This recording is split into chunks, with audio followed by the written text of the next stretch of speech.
जब भी हम इनकम टैक्स रिटर्न फाइल करते हैं तो इनकम टैक्स असेसिंग ऑफिसर हमारे रिटर्न को प्रोसेस करता है, जिसके बाद वो रिफंड हमारा भेजता है। ज्यादातर टैक्स पेयर इंतजार कर रहे होते हैं कि उनका इनकम टैक्स का रिफंड आएगा, लेकिन टाइम के साथ वो रिफंड नहीं आ पाता।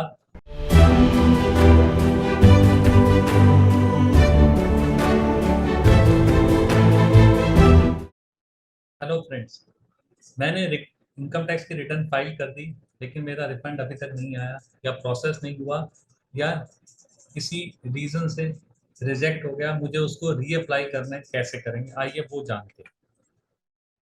जब भी हम इनकम टैक्स रिटर्न फाइल करते हैं तो इनकम टैक्स असेसिंग ऑफिसर हमारे रिटर्न को प्रोसेस करता है, जिसके बाद वो रिफंड हमारा भेजता है। ज्यादातर टैक्स पेयर इंतजार कर रहे होते हैं कि उनका इनकम टैक्स का रिफंड आएगा, लेकिन टाइम के साथ वो रिफंड नहीं आ पाता या किसी रीजन से वो रिजेक्ट हो जाता है, जिसके लिए हमें दोबारा से रिक्वेस्ट डालनी पड़ती है। इनकम टैक्स डिपार्टमेंट ने जो रिटर्न्स अभी 31 जुलाई तक फाइल हुई थी या 31 जुलाई के रिटर्न्स की लास्ट डेट से जो पहले रिटर्न्स फाइल हो गई थी, उनके रिफंड्स देने शुरू कर दिए हैं डिपार्टमेंट ने। तो कुछ लोगों के आ गए हैं, कुछ के अभी नहीं आए हैं, शायद उनके रिटर्न्स प्रोसेस नहीं हुई है, लेकिन कईयों के रिफंड्स अभी रिजेक्ट भी हो गए हैं। आइए वो देखते हैं कि उसको कैसे रीअप्लाई करते हैं। यूजुअली इनकम टैक्स डिपार्टमेंट 25 से 60 दिन लेता है आपके रिफंड को और इनकम टैक्स रिटर्न को प्रोसेस करने के लिए। अगर उसके बाद भी अगर आपका रिफंड नहीं आया है तो इसमें घबराने की कोई जरूरत नहीं है।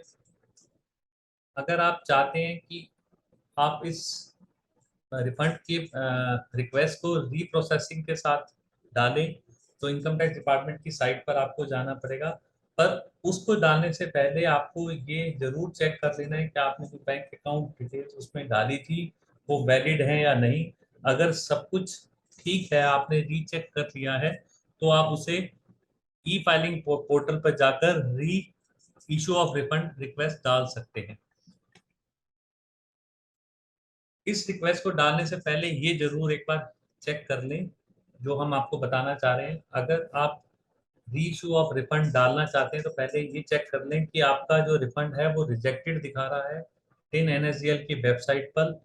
अगर नहीं दिखा रहा तो आपको अभी वेट करना चाहिए, शायद आपका अभी रिटर्न प्रोसेस नहीं हुआ है। अगर वहां पर रिफंड स्टेटस रिजेक्टेड नहीं दिखा रहा तो पैनिक मत कीजिए, रिफंड आ जाएगा आपका। और अगर वो जब तक रिजेक्ट नहीं दिखाएगा तब तक आपकी री इशुएंस की रिक्वेस्ट नहीं डलेगी। उस रिजेक्शन को देखने के बाद आपको क्या करना है, री इशू की रिक्वेस्ट डालनी है। और अगर रिजेक्टेड नहीं आ रहा तो आप एक कंप्लेंट डाल सकते हैं ई फाइलिंग पोर्टल पर। ई निर्वाणा टैब है जिसमें आप प्रोसेसिंग के लिए रिक्वेस्ट डाल सकते हैं। अब अगर आपका रिफंड रिजेक्टेड आ रहा है तो आपने री इशू की रिक्वेस्ट कैसे करनी है। पहले आपको इनकम टैक्स की ऑफिशियल वेबसाइट पर जाना है, इनकम टैक्स इंडिया ई फाइलिंग .gov.in पर। उसमें लॉगिन करने के बाद माई अकाउंट मेन्यू में जाना है, उसके बाद सर्विस रिक्वेस्ट का वहां पर एक लिंक आएगा। जैसे ही आप उसको क्लिक करेंगे रिक्वेस्ट टाइप पूछेगा, न्यू रिक्वेस्ट आपने करना है। रिक्वेस्ट कैटेगरी में एज रिफंड री इशू करना है and then hit the submit button.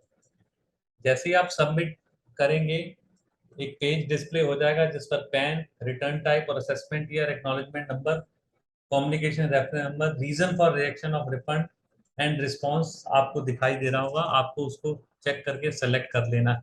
जब आप हाइपरलिंक पर सेलेक्ट करेंगे तो रिस्पांस कॉलम आएगा। ये आपको प्री वैलिडेटेड बैंक अकाउंट दिखाएगा जिसमें ईवीसी एनेबल्ड भी विजिबल होगा लिखा हुआ। जैसे ही आप उस पर क्लिक करेंगे, आप जिस अकाउंट में ये रिफंड चाहते हैं उस पर क्लिक करके आप इसको कंटिन्यू कर दीजिए। ओके कर देंगे, डिटेल्स करेक्ट हैं। इस ऑप्शन के बाद ई वेरिफिकेशन का एक ऑप्शन आएगा जिसको आपको सेलेक्ट करना है और अपना ईवीसी या तो बैंक ईवीसी आप जनरेट कर दें या आधार ओटीपी जनरेट कर आप इस रिक्वेस्ट को डाल दें। और जो ओटीपी डालने के बाद आपका सक्सेस का मैसेज आ जाएगा और आपका रिफंड री इशू सबमिट हो गया। अब ये आपने कर दिया प्रोसेस, उसके बाद उसको चेक कैसे करना है कि उसका स्टेटस क्या है। आपने सेम वही प्रोसेस को दोबारा देखना है, इनकम टैक्स इंडिया e-filing.gov.in पर जाना है, my account, select service request में जाना है और उसमें request as a the view request आपने category as refund reissue select करना है और उस पर क्लिक करेंगे तो आपको अपने रिफंड री इशू की जो रिक्वेस्ट डाली थी उसका स्टेटस आ जाएगा। तो दोस्तों आपको अब समझ आया होगा कि अगर मेरा रिफंड प्रोसेस हो गया है और किसी रीजन से रिजेक्ट हो गया है तो मुझे घबराना नहीं है। ऐसे ही सेम प्रोसेस है कि आप नया बैंक अकाउंट नंबर भी मान लीजिए आपका किसी रीजन से बैंक अकाउंट वैलिडेट नहीं हो रहा या बैंक अकाउंट गलत आ रहा है, या जिसमें ये देखिए जब मैंने सेलेक्ट द बैंक अकाउंट किया, यहाँ पर आप बैंक अकाउंट चेंज करना चाहते हैं, आप वहां पर डालकर भी बैंक चेंज करके उसको ओटीपी से वेरीफाई करके आप बैंक अकाउंट चेंज कर दें ताकि आपका जो रिफंड है उस नए वाले अकाउंट नंबर में आ जाए। उम्मीद है आपकी रिफंड री इशू को लेकर जो एक क्वेरी थी वो सॉल्व हुई होगी। आपको हमारा वीडियो कैसा लगा? अगर पसंद आया तो इसे लाइक और शेयर करना ना भूलें। हमारे चैनल पर नए हैं तो इसे सब्सक्राइब कर दें।